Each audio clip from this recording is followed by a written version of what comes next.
Legislation in Washington would lower the voter threshold for school bond measures, making it so only 55% of voters would have to approve them rather than the current 60% supermajority.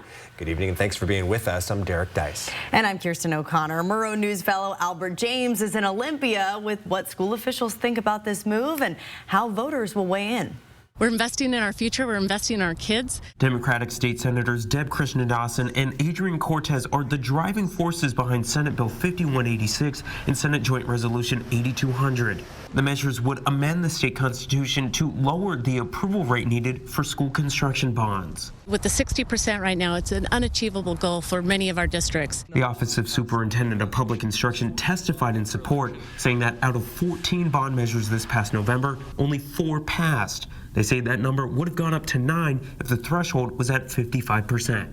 If 5 more of those bonds would have passed, that would have been $1 billion more in funding available for these school facilities. At a hearing Thursday, school officials from across the state said they've struggled to improve facilities, often falling slightly short of a 60% supermajority and ultimately spending more money to rerun bond elections again and again. So we have over hundreds of buildings throughout the state that are over 100 years old. And so we all know there's new codes, there's new requirements. We fall into categories where schools just are not as efficient as they should be. Our community has tried twice in the last 9 years to pass bonds for our field, but both attempts failed. Without that support, we lack the facilities that many other schools take for granted. When our football team made it to the state playoffs, we couldn't host the games at home because our field wasn't good enough. Many school officials say they would prefer a simple majority similar to levies, but Krishnadasan says that could make its passage more challenging. Opponents to the bill have concerns about increasing property taxes and accountability of school spending. There should be efforts to make it harder to raise taxes. There should be efforts to actually lower property taxes.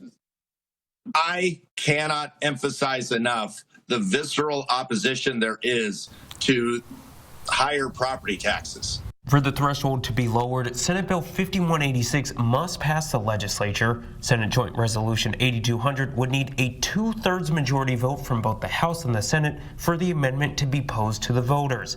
Then, a simple majority of voters would need to approve that amendment, lowering the threshold. In Olympia, I'm Albert James reporting.